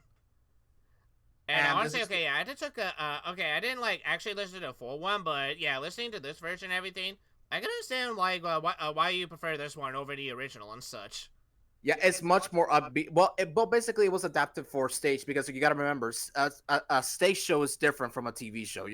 A stage show you see it visually, so it's Yeah, important to have the audience entertained when they're seeing a stage show. So that's why I prefer that version over the one we got on the TV show. yeah, I understand. But yeah, And so honestly, honestly, as much as at least uh, for season 9 in terms of the songs and everything, like again, it's another one where it's like it's mediocre at best, but honestly, it wasn't all that bad as I thought it was going to be. yeah, honestly, the only song I really hated from this season was Buffer Up and Sure. Buffer Up and Sure is a song I can't stand. Yeah, I mean, like, I don't blame you one bit because, like I said, like Barney and I joke about this as well too. About how yeah, this brought this song where it definitely feels like it, pretty much like Ed Wells was just writing this for a paycheck. Yeah, and he didn't even try with it. Yeah, Buffer Up and Sure is one of the worst Thomas songs I've ever heard in my life. Yeah. And honestly, comparing this, I'm gonna give away some spoilers. It hurts me to say, I'm gonna say it, but Go ahead. I really dislike navigation. I really dislike navigation. Navigation is one of the Thomas songs that annoys me to no end. uh, The uh, the chorus just fucking annoys me. Get to know your navigation. Oh my gosh, shut up. uh, I yeah. will say this though. Headmaster Hastings did a very good job with it. Mm-hmm. Honestly, yeah, okay. Honestly, I don't have much to say on navigation as of yet, so I'm gonna hold my thoughts until until we get to the song itself and everything. Yeah, yeah, but just saying, because I've told this guy a lot how much I despise navigation. Yeah, he has, So and guess what? That's gonna be the song for the next season. yeah, pretty much. But yeah, going back to season 9, Pride is a song I really love from this season. Pride is one of those Thomas songs like I can hear it a million times and I never get sick of. That's Mm-hmm. how good Pride is. Yeah, and honestly, for me, well, I don't consider it my most favorite song and everything. I thought it was pretty fine, and I pretty much pretty much yeah. Like one thing I actually do remember about the song and everything is that but pretty much how much of a troll Ed Wells was in terms of making you think that the song is gonna be over, but nope, it's still gonna continue on. One thing I was gonna mention about the songs in this season is that I am not a big fan of how they trimmed them for TV airings. That always bothered me as a kid. Yeah, Like, it's like the song is good, but then all of a sudden they have to trim it down because time constraints. yeah. Which I've never been a fan of that. I'd rather have the full thing than nothing at all. So Yeah, which honestly, okay, at least in terms of TV airing, I can understand. But what I don't understand is why they carried it over to the VHS and DVD sometimes. yeah, that I do understand. And Brave. This song is very interesting. Mm-hmm. Brave is one of those songs that I loved as a kid. Like this was before Headmaster Hastings even came onto YouTube. Same here. Brave, The first time I listened to Brave and everything as a kid, I loved it as well too. And then pretty much, yeah, she just had mate. And then a Headmaster Hasty came over and was just like, "Hi, let me introduce you to a much more better version of this song." yeah, and the reason why I think Headmaster Hastings did a better job than the original song is because I overplayed the original a bit too much. Like much like Pride, Brave was one of those songs that I overplayed a lot as a kid, and when I heard Headmaster Hastings' cover, that was it. Yeah. Headmaster Hastings demolished the original. Hmm. Oh, look what we got here! It's Yeah. Togetherness, your absolute favorite song from the season. Oh yeah, oh yeah, I absolutely love Togetherness. Basically, I love how like the song pretty much tells me everything I need to know about Edward and Henry. About like Edward thinks he's getting old, and Henry thinks he can't do shit. But when they're working together, like yeah, no, like yeah, okay, honestly, okay, like okay, overall, like I said, I agree with Barney. Like if you take so pretty much like yeah, this to me is my version of like ancient roll call, where pretty much like you take away the lyrics and just keep the instruments, it's fine. But if you put the lyrics in, it sucks. It sucks hard. And pretty much as I said, like yeah, pretty much Ed Wells is just like, oh, you want to really see how lazy I could get? Well, here you go. Yeah, and this one, as much as Buffer Up and Share annoyed me and made me feel so bored, this one doesn't do that. The thing that really bothers me is the way the kids' voices are too loud in the mix, and that's another thing I was gonna mention about the hit model era songs. It's like they really push the vocals up like 110% because sometimes they overpower the music and it's really annoying.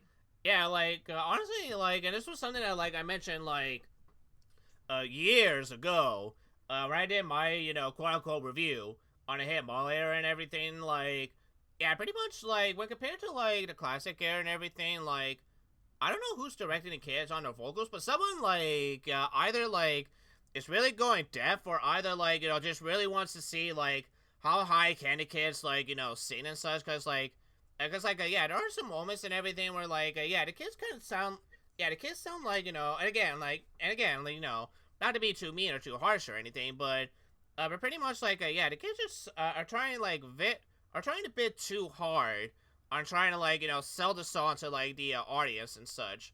Which, okay, like, to be fair, like, there are some moments where, like, it does work and such. Like, there are some moments where, like, the kids are definitely a highlight and definitely do carry the right tone and atmosphere for the song.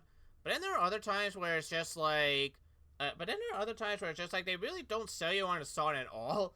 And honestly, like, it only takes about like a few minutes or even just like a few seconds. And then you're just like, yeah, no, this song's not for me. Goodbye.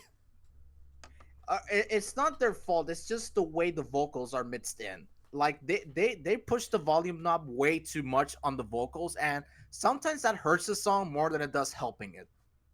Yeah, I definitely agree with you right there. So as you can see right here, this is the pie chart for the songs, and I was more harsh on the songs than Zecoa was because the thing that really bothered me about the songs is one was the vocals, one was the vocals, and also the lazy repetitive lyrics that Ed Welch wrote. Yeah, and like I said, okay, like I said again, like, it's one thing to be harsh on Edgewells for it, but at the same time, like, pretty much that's like a theme, as like, you mentioned, uh, with, with this season overall and everything. It's at like yeah, this is at a point where like Kid pretty much like just pretty much pushed the team and such to try to get like to try to rush the production so that way they could get every single season out of Thomas every year as best as they can. And hello, Kiss. And Oh yeah, pretty I much forgot, like forgot to put Kiss there. yeah, and pretty much like okay, honestly, like when I was mentioning about like repetitive lyrics for a second there, I thought you were gonna put the Wiggles or something for a second there. I thought about it, but I was like, nah, because like they have songs that have repetitive lyrics, and it works with them. It works with the Wiggles because at least with the Wiggles, that has been their intent from day one. True, true, yeah, that is very true. Yeah, It works with the Wiggles, but it doesn't work with Thomas because all right, you can basically make an argument saying, well, Mike and Junior repeated the same stuff a lot. They did, yes, I will agree with you there. But at least they made the song. At least they made the songs sound different in whenever they got to a new verse. yeah, at least in terms of like, yeah, they made them sound different and even like experiment with like different instruments as well too. Like, hey, there's been plenty of songs where like they pretty much like took a theme from like a certain character and were just like, how can we make this into a song? Yeah, pretty much. And also one thing I was listening to Michael Donnell in an interview he gave to an abandoned Thomas documentary, Uh huh. and he said that the lyrics were already written. The first thing that was written was the lyrics, and then they added the instrumentation. So the lyrics were written first, and then they added the music. So Mm-hmm. the songs were pretty much done even before they started work on the music videos. So yeah, Yeah, that is true. That is very true. But yeah, so and yeah. So just going back a little bit with Ed Wilson, so it's like considering that like a hit did like push the crew to like get the production of like Thomas as fast as possible, so that way they could have like a season ready for the next year and everything. And again, too, like seeing that like the songs were gonna get shortened for TV anyway, like I can imagine Ed Wells like was just like trying his best to like do the bare minimum and everything, and just trying to like get a song out like as best as he can and such. So while I could still harsh on him a little bit, like I also can't fault him too much because like again company policy and everything, and like I can't even imagine. Honestly, I can't even imagine like what I would have done if I was in his shoes and such. oh, me neither. I'll be honest. As much as we criticize Ed Welch's simplistic and repetitive lyrics, compared to the CGI songs I've heard, and trust me, I've heard a bunch of them, and I hate them with a passion. I think Ed Welch's songs make the CGI songs, with the exception of a few, look like really useful engine. Yeah, pretty Because much. honestly, I really do not like the sing along songs from the CGI era, with the exception of two, but Mhm. that's really about it. That's not saying much.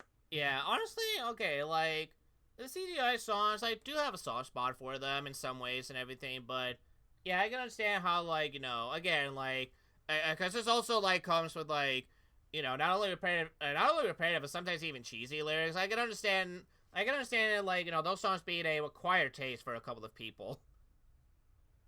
Yeah, pretty much. Oh, look, Oh boy, and then boo. boo. Uh, Yeah. Honestly, that scene needs Michael Brandon's "Whoa" because of that. Because whoa. Yeah, without the whoa, it's nothing. yeah. So yeah, it's yeah. Honestly, as I love Michael Angeles, because when Michael Angeles gives effort to his narration, he can be a very good narrator. But by this time, he's like, okay, I'm give me the script. I'll record the episodes for you. And I'm then pretty much someone in the directing booth is just like, okay, Michael Angeles, this is where Diesel's gonna jump out and scare Thomas, and you need to say boo. Can you do that? Boo. And then the guy in the booth is just like, fuck it, fuck it, the episode airs tomorrow anyway. but Michael Angeles, going back to what I was saying about Michael Brandon actually being one of the ones that loved Thomas. Michael Angeles rarely gave interviews, but you could tell that man loved Thomas. Like even if he didn't give interviews, like you could tell he loved Thomas because they kept bringing him back up until season 16. He did. I mean, like you could definitely pretty much tell. Again, like definitely in the early seasons, especially season 6. Honestly, season 6 is the season where you could tell that man loved the show very much. Yeah, because like I can't even imagine the reaction he had once he learned that he was gonna be cut from the final cut of Magic Railroad. Mm-hmm. I can't even imagine how sad he must have been. But then when they asked him back for season 6, he's like, oh, thank goodness, I love my job so much. Yeah, like yeah, like honestly, like like I pretty much I'm at least glad that like Brit and even Hit like were just like you know what, you could stay, why not? Yeah. This part. This is when I was talking about how Mighty Mac reminded me of Yeah. Double Teething Troubles, because it when you think about it, it is Double Teething Troubles, but much much worse. Mm-hmm. It is. Well, It well, really technically, is. not Double Teething Troubles. I would say Bill and Ben's season 5 personality, but much worse. Yeah. And honestly, yeah, like you said, like when it came to giving our final thoughts and everything, like yeah, and pretty much even before we were getting ready, both Barney and even I Let's see it again. Pretty much both Barney and I had to think really hard about like, okay, are we sure this is the right? Because I'll be honest, like outside of season 8 and everything, like this was a season where like we really had to think hard. Okay, are we sure this is the final rating we want to give to this season? Yes. Originally I was gonna give it a weak rating. I was gonna give it a weak rating. That was my first act. That was my first rating. But then when I started writing the script, and I'm gonna mention this. There's something that didn't make the final video. Mm-hmm. Originally, my final thoughts were much longer than in the final video, because there was a part where I was gonna talk about how the hit model era reminded me of Barney and Friends when Hit bought the show, Mm-hmm. because there are a lot of similarities between Thomas and Barney. As much believe it or not, yeah, believe it or not, there's a lot of similarities between Thomas and Barney when it comes to their hit eras. But by the time Hit had both shows, Barney pretty much died with Hit, because after a while, Hit pretty much didn't know what the fuck to do with Barney. Mm-hmm. They brought in writers that didn't know how the fuck the show worked or anything like that, and they basically let the show die. And meanwhile, Thomas, they kept milking Thomas a lot and a lot, and Thomas worked. Thomas worked for them. And say what you want about say what you want about the nitrogen seasons, but at least Hit cared about Thomas, even if they didn't show it. Hit did care about Thomas. As much as they gave us those shitty episodes that the engines became robots. Yeah, uh, but they they they did yeah, care but don't about the worry, like show. they never cared about Tom because like still making them the money. So Yeah, and even if they were ignorant, they still somewhat cared about the show, even if they didn't show it. Like I'm saying, yeah, Say- yeah, that is true. and yeah, like Barney pretty much died after its 13th season, because they didn't know what the fuck to do with the show after after the ninth season, pretty much. And Thomas and Barney share a lot of similarities in that both were pretty much well respected shows. Well, technically Thomas was more respected. Barney kind of was by the parents, but not Yeah. the adult crowd, because Barney got a lot of hate in the 90s. Oh Barney got a yeah, lot of hate. I mean, like he did. He definitely did. Like I said, like I said, anyone that was around in the '90s knows the amount of hate. Knows the amount of hate Barney got. Even in the early 2000s, the hate was still going, like Mm-hmm. very strong. But Yeah. yeah, both shows were run by independent companies like Brit Allcroft Company and Lyric Studios, and they were pretty much well respected for the most part. But then Hit bought both shows and pretty much threw them to the toilet. Pretty much. Or at Yeah, least in so terms of like Thomas's case, they literally ram it. They literally rammed Thomas into the house. Although unlike in Thomas and unlike in Thomas Comes to Breakfast, like they kept on, like Thomas kept on running and running and running to that house until there was no more. yeah, pretty much. And also this kind of shocks me, but Bob the Builder also died. Like before they even bought Thomas, like Bob the Builder was Hit's most successful property. But then Thomas came up, they bought Thomas, and Thomas just pretty much shifted gears altogether. Yep. So it's very interesting. It's very interesting and kind of sad, because I love Bob so much, and I was like very very sad when Bob the Builder ended, the original show, Mm-hmm. not the reboot, Yeah. not the reboot. That reboot sucks hard, so fucking hard. But yeah, it's very interesting to see. Thomas kept going while the other hit entertainment properties just died, It pretty did. much. Yeah.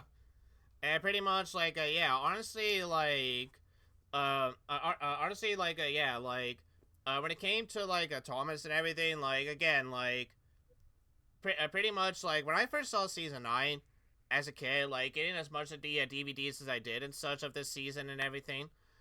Like I said, even as a kid, I knew something was up with this show because this was not the show that like I grew up with, or at least I remember fondly as a kid and everything. Because like anytime I came back to like any of the classic seasons, even with season 3, like even though season 3 is not my most favorite season as a kid and everything, even season 3 like still kept me entertained for the right reasons and such with some of this like well thought out and well balanced episodes and such.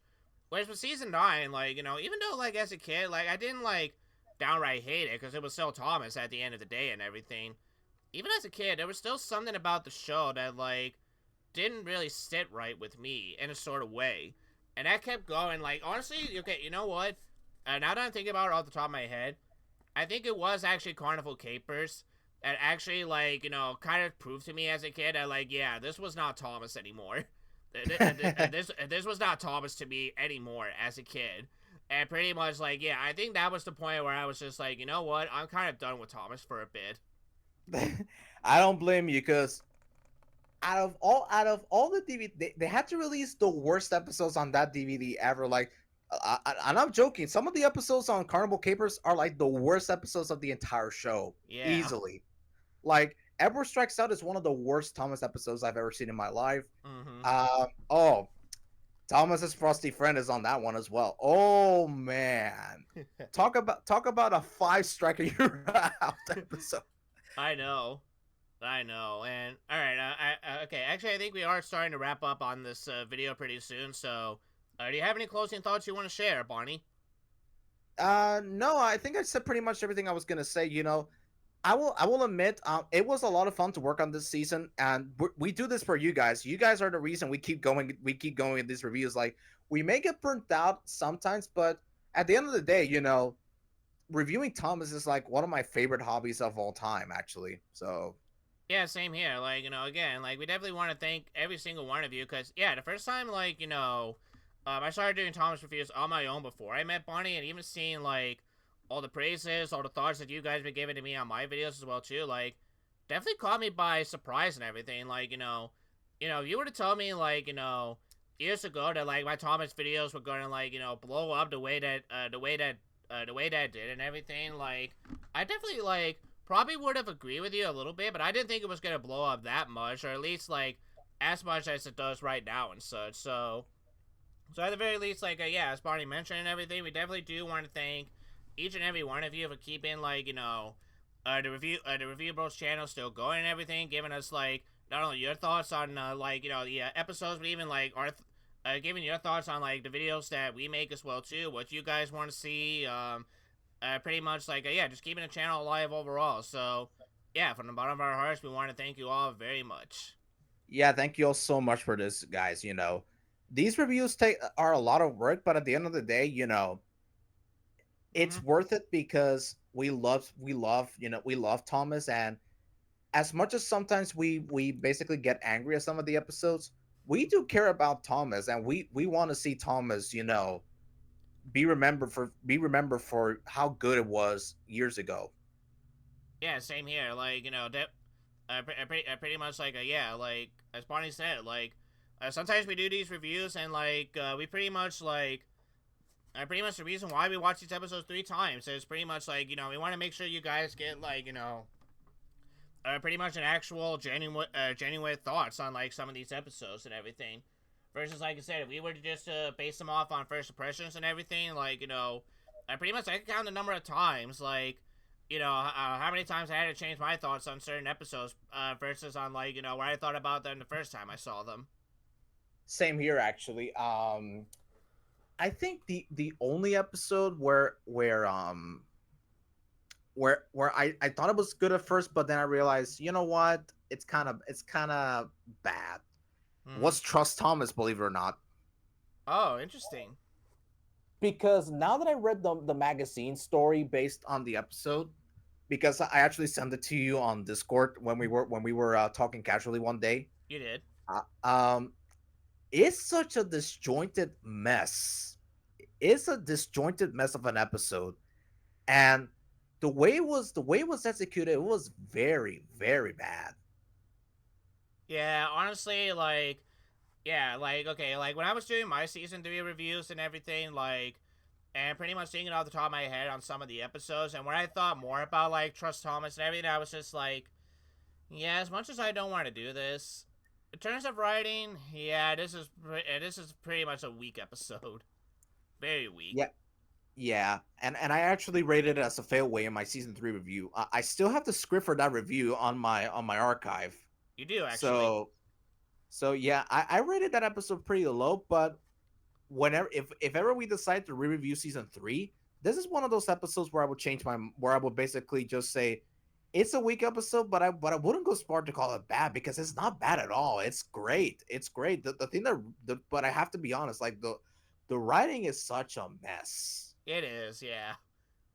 It But definitely yeah, is. we've reached the end of this audio commentary. I have never done this before. I suggested the idea to Zecoa because Zecoa had done two audio commentaries beforehand, and I was like, you know what? Since season 9 took a very long time to make, we might as well reward the viewers who were patient with this review with with a bonus audio commentary. You know, And honestly, like, this went by very well. Like, went by very smoothly as well too. So honestly, like, yeah, uh, let us know what you guys thought about like this audio commentary overall. Like, would you guys like to see something like this again in the near future? And if you do, then maybe Barney and I might do this for like, maybe not every single season and such, but maybe we might do this for like, certain other video projects we might have in mind. We might have in mind in the near future and such. yeah, pretty much. I have a feeling season 10 is gonna be the next one we're gonna do an audio commentary uh, because oh my god, like this season took almost 3.5 years. Well, not 3.5, almost 3 years to make. Pretty much, yeah. And pretty much like yeah, with season 10, we have 2 extra episodes to get through as well too. And considering that there's a lot of poo poo in that season, not poo poo like the train says, like poo poo from the toilet. Yeah. There's a lot of poo poo on that season that I have a feeling this is gonna be. I have a feeling season 10 is gonna be the first season where the bad episodes are gonna surpass the weak and good ones. Well, as they say, only time will tell. Only time will tell. So anyway, folks, thank you so much for listening to us ramble on about season 9. We hope you guys enjoyed this video. We're not gonna do the usual the usual outro because it's just so clunky. But we're just gonna say this. Thank you all for if you made it this far into the video. Thank Thank you you so all much so much for for watching, listening to us. and pretty much like yeah, as always, feel free to check out our other videos on either whether it be like Review Bros, my channel, or pretty much like Barney's very old COD web channel at this point. Yeah, honestly, at this point, that I'm no longer going to use that channel. I'm more focused on Review Bros because Review Bros is my passion. Review Mm-hmm. Bros is the channel I'm focusing on the most because it's a lot of fun. So yeah, Yeah. there's a real possibility that I might not be ever making videos on my original channel, but only time will tell, like you said. Mm-hmm. Yep. So anyway, folks, thank you so much for watching, and we'll be seeing you guys real soon for the next video. So until then, guys, take care. Bye bye.